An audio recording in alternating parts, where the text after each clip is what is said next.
Hey groupers, Pastor Marshall. Hey, I don't know if you're excited to be done with the financial series more or if you're excited to start Christmas more, but we're getting to start Christmas and we're talking about proofs.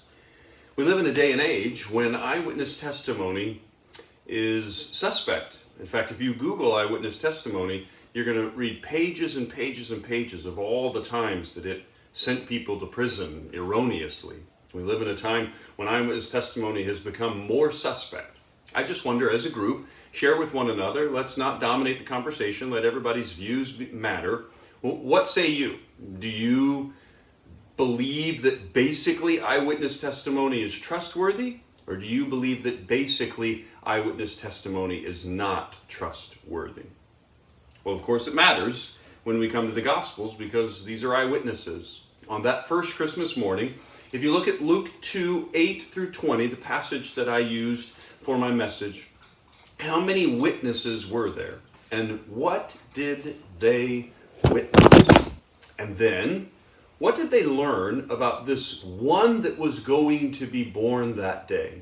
The witnessers give 4 different descriptions of this one that was going to be born that day. What does each word mean? Do you think that these words are unique? Do they stand alone? Or is this just a gathering of synonyms?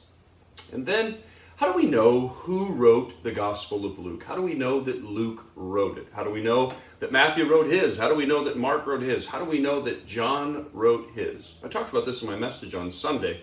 Why is the answer to this question so significant? And then I talked about Q. The German word means source, Quelle. And have you ever heard of this before? Talk with one another about that. Does the idea bother you at all?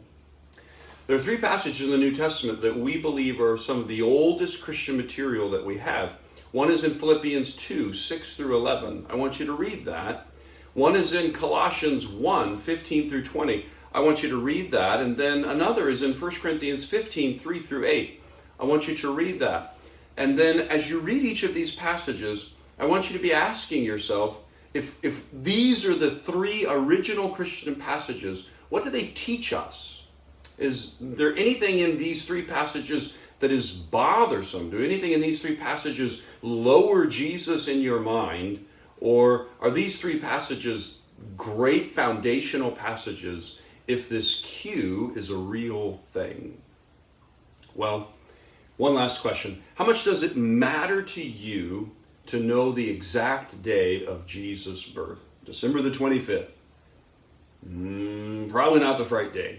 How much does it matter to you? Is that significant? If it is really important to you to know the day, why is that so important to you? And if it's not important, why is it not important to you? Why don't the gospel writers nail this down for us? Well, every week I just want to remind you of the application, and it is my goal during this Christmas Proofs series, this Christmas Apologetic series, it's my goal for your faith to grow, for your confidence to grow. And so I am hoping that this message has helped you grow your confidence in the Gospels, in these eyewitnesses of Jesus. Well, I hope that you have a great Bible study, and I look forward to seeing you next week. God bless.